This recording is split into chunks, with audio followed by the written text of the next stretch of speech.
Jujur aja saya sih bukan fan berat dari USB-C jack atau DSP biasa dikenalnya. Ya, tapi namanya teknologi harus diikutilah perkembangannya. Kali ini datang dari line up Moondrop, yaitu Moondrop May, di mana in-ear monitor ini memiliki fitur rahasia yang akan kita bahas tentu saja. Tapi biar gak panjang lebar, bumper dulu.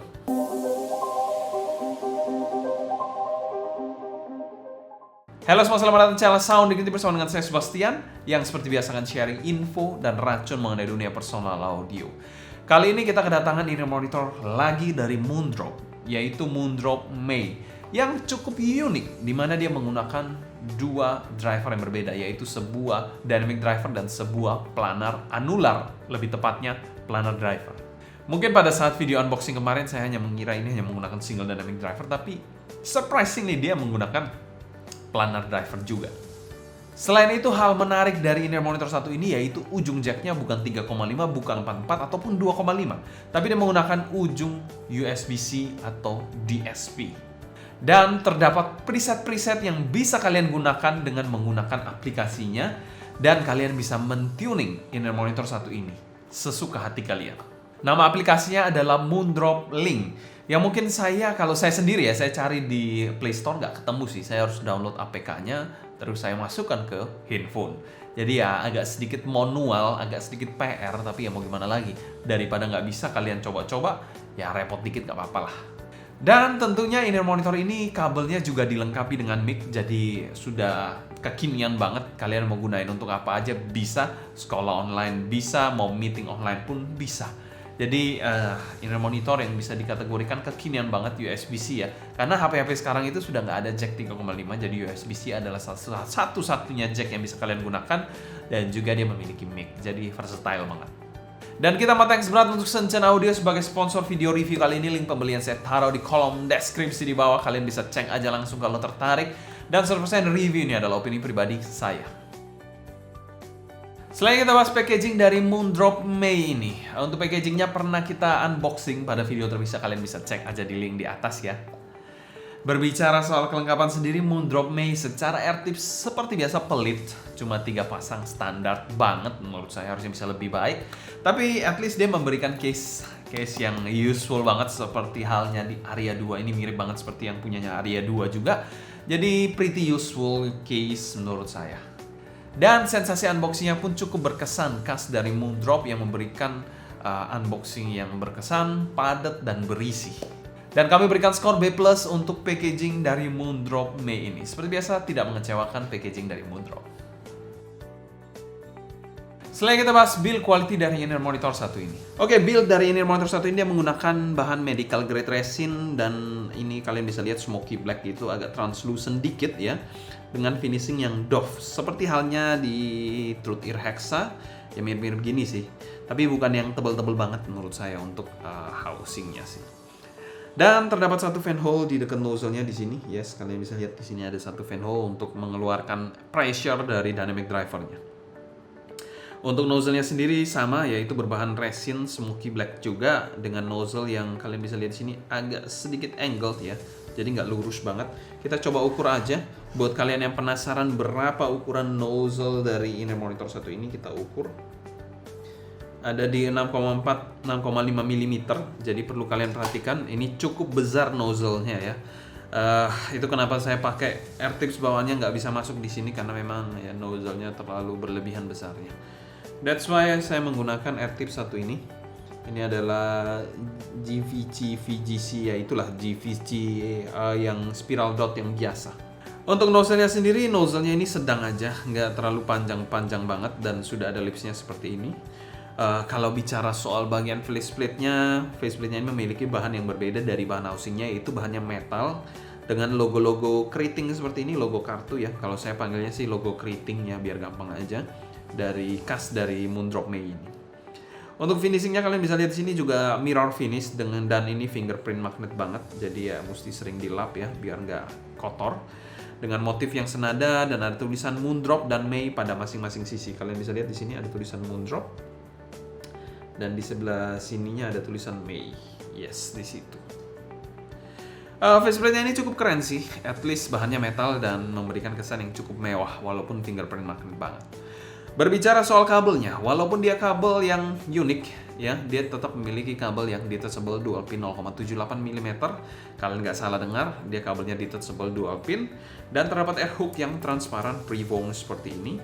Bahan kabelnya juga seperti ini, tapi nggak dikasih tahu bahan kabelnya ini apa, berwarna abu-abu gini, mirip seperti Aria 2. Dan di bagian kanannya ada mic 3 tombol ya, di sini pretty nice.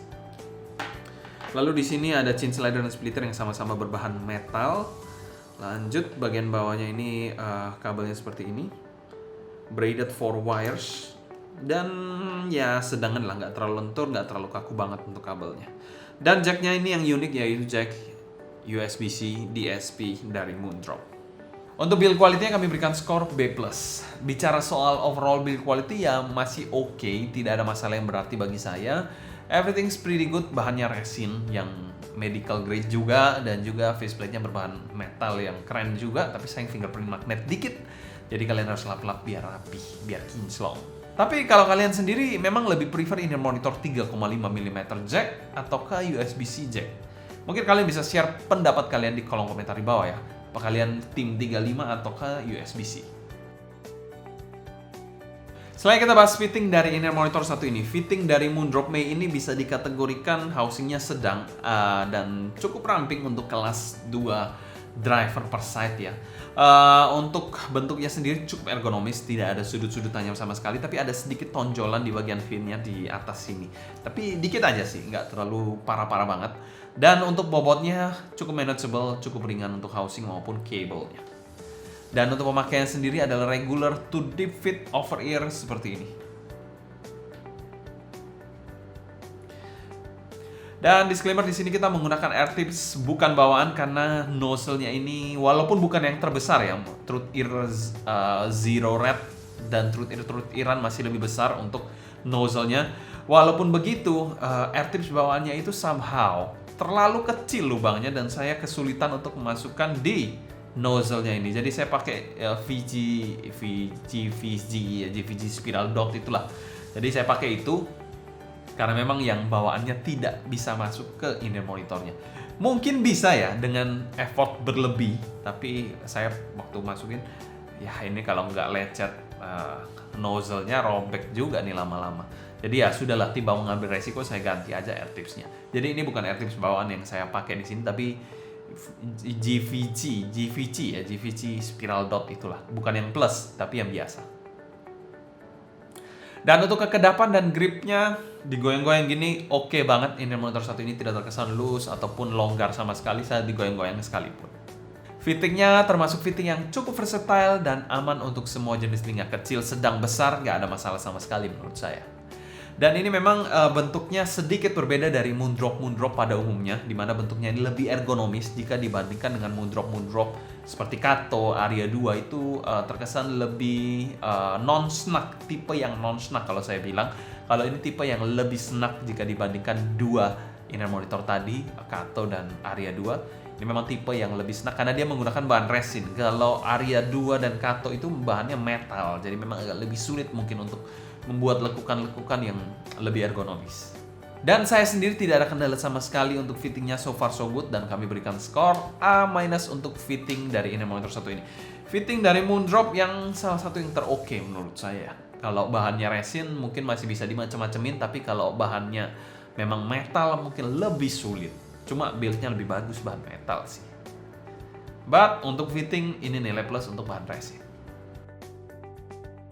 Selain kita bahas sound quality dari inner monitor satu ini, kalau berbicara soal sound quality-nya bisa dikategorikan rada U-shape ya, main di areal sub bass dan juga presence region-nya. Presence region-nya membuat suaranya itu lebih forward, lebih maju lagi. Itu pretty nice. Dan inner monitor satu ini walaupun dia menggunakan USB-C, tentu saja tidak ada masalah menggunakan smartphone. Saya menggunakan S23 Ultra saya untuk mereview inner monitor satu ini. Dan USB-C ya pasti gampang lah di drive untuk menggunakan smartphone. Kan nggak mungkin mereka kasih USB-C terus berharap kita colok ke DAP, kan konyol juga kan. Ya pasti ke smartphone, jadi mereka buat sensitivitasnya cukup tinggi 120 dB. Untuk saya sendiri, saya suka dengan suara yang neutral warm. Oh ya, disclaimer sekali lagi, di sini kita mau mereview dengan menggunakan standar tuningnya, jadi nggak dikasih micin apa-apa, standar tuningnya aja.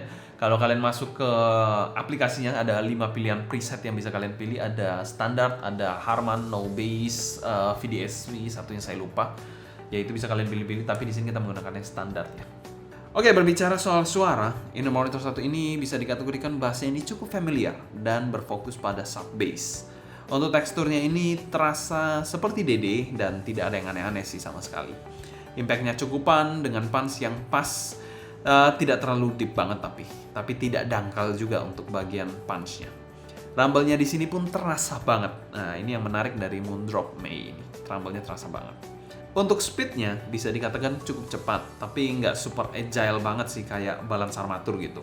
Secara kuantitas sih bisa dikatakan cukup memuaskan walaupun bukan yang besar-besar banget, tapi cukup seksi bassnya. Kalau kualitasnya sih speednya oke, bersih, dan tidak bleber-bleber klap. Ranah bass head sih harusnya masih bisa masuk, apalagi cuma top 40-an atau pop aja bisa masuk harusnya. Bisa masuk di sini maksud saya bisa menikmati, tapi belum tentu secara kuantitas bisa memuaskan. Itu berbeda ya. Untuk bagian mid-nya bisa dikategorikan overall pretty forward ya, male vokalnya bodinya cukupan, nice body di situ dengan dinamika yang juga bagus, dan dengerin lagu itu terasa jadi ya apa ya, terbawa suasana. Jadi kelamaan dengerinnya nggak review-review jadinya di Inner Monitor 1 ini, ya itu membuat saya cukup terkesan dengan Inner Monitor 1 ini. Artikulasinya oke, emosinya pun terasa sedikit kaku but oke. Presentasi male-nya ini somehow memuaskan ya untuk kalian yang vocal lover. Female-nya posisinya pas, tidak overly forward, terkesan cukup lepas dan somehow terkontrol di Inner Monitor 1 ini. Artikulasinya jelas dan cukup on point menurut saya. Tapi emosinya ini terasa sama seperti male vokalnya, sedikit kaku aja.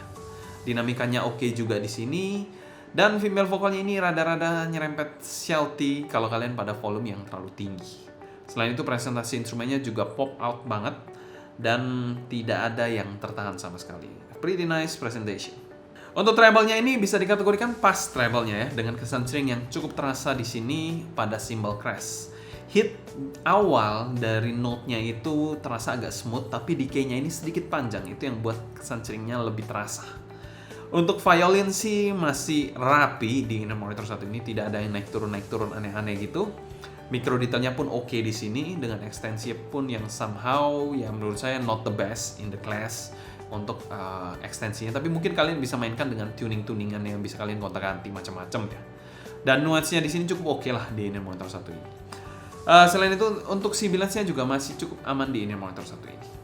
Dan secara keseluruhan tonalitas dari May ini kami berikan skor A solid. Ini saya bilang oke dan terbaik sih untuk kelas DSP. Overall balance tuning, bassnya oke, mid-nya nagi, dan treble yang ada di sini.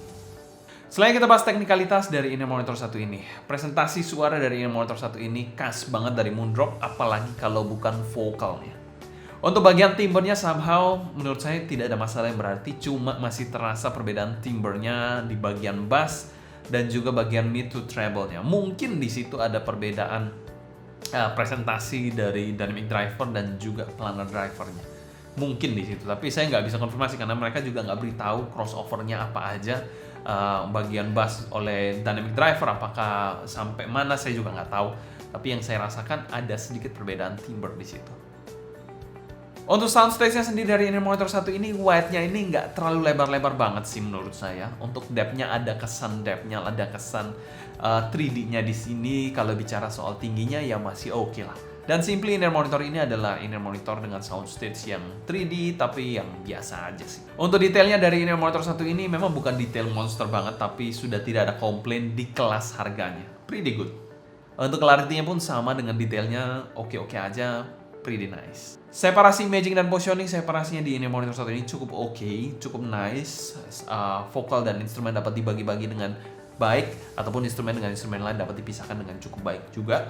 Kalau berbicara soal imagingnya, ada kesan layeringnya sedikit ya di Inner Monitor 1 ini, dengan gambaran imaging itu middle to front row dikit, terutama bagian vokalnya yang cukup forward. Kalau berbicara soal positioningnya cukup presisi di Inner Monitor 1 ini. Dan untuk teknikalitasnya kami berikan skor B+. Tidak ada yang mengecewakan dari angka 1 jutaan yang dipasang di Moondrop Mei ini. Pretty nice presentation dan pretty nice technicalities. Selain kita bahas pro dan cons dari Inner Monitor 1 ini. Cons dari Inner Monitor 1 ini mungkin ini subjektif, tapi bagi saya sendiri, saya lebih prefer memang 3,5 atau 4,4 atau 2,5 jack daripada USB-C. Bagi saya USB-C ini kalau saya boleh pilih ada 3,5 dan USB-C, saya pilih 3,5 karena bagi saya USB-C ini sedikit deal breaker. Tapi apakah saya harus seperti itu terus? Nggak bisa karena memang teknologi sudah shifting ke USB-C sih, jadi saya nggak bisa melawan hal itu. Lah bro, itu kan bisa diganti-ganti kabelnya bro. Ngapain pusing bro? Iya juga sih, untuk kabel dari Moondrop Mei ini dual pinnya bisa diganti-ganti, jadi sebenarnya nggak usah terlalu pusing-pusing banget kalau kalian punya banyak koleksi 2 pin 0,78 mm. Untuk pro-nya dari Inner Monitor 1 ini yaitu packagingnya ini menurut saya nice banget, khas banget dari Moondrop dan lengkap banget dan patut untuk dikoleksi sih. Pro yang kedua yaitu sound quality-nya ini nice banget, mateng banget untuk kelas harganya. Dan untuk value for money dari Moondrop Mei ini di angka 1 jutaan kami masukkan pada kategori good value dan kami berikan skor B+ untuk Moondrop 1 ini. Kesimpulan, Moondrop Mei ini membuat saya jatuh cinta untuk pertama kalinya pada Inner Monitor dengan USB-C ya. Karena sebelumnya saya memang agak anti dengan Inner Monitor dengan USB-C. Udah underestimate dulu kemampuannya. Kalau kita nggak biasa dengan hal tersebut kan mungkin kita underestimate. Padahal nggak jelek-jelek juga. Ada potensi-potensi yang bisa digali dengan USB-C ini karena ada DSP di dalamnya. Moondrop Mei ini bisa saya kategorikan cukup recommended, oke banget, dan bisa kalian jadikan sebagai Inner Monitor DSP atau USB-C pertama kalian. Ya, planarnya eksekusinya cukup oke lah, masih mantep ya. Jika dibandingkan dengan Stellaris yang mungkin ya begitulah. Kalian bisa tulis aja di bawah pengalaman kalian kalau punya Stellaris. Mungkin sekian dulu untuk sharing saya mengenai Moondrop Mei ini. Kalau kalian suka jangan lupa subscribe, klik tombol like, follow Instagram, TikTok, and Discord kita @sounddignity agar kalian tidak ketinggalan audio terbaru mengenai dunia audio portable dan desktop audio. Kalau kalian ada pertanyaan seputar Moondrop Mei ini, feel free tulis pertanyaan kalian di kolom komentar di bawah ya. Mungkin sekian dulu untuk video kali ini. Saya Sebastian dari Sound Dignity. Pamit undur diri, sampai jumpa di video berikutnya. Happy listening, stay healthy, ciao.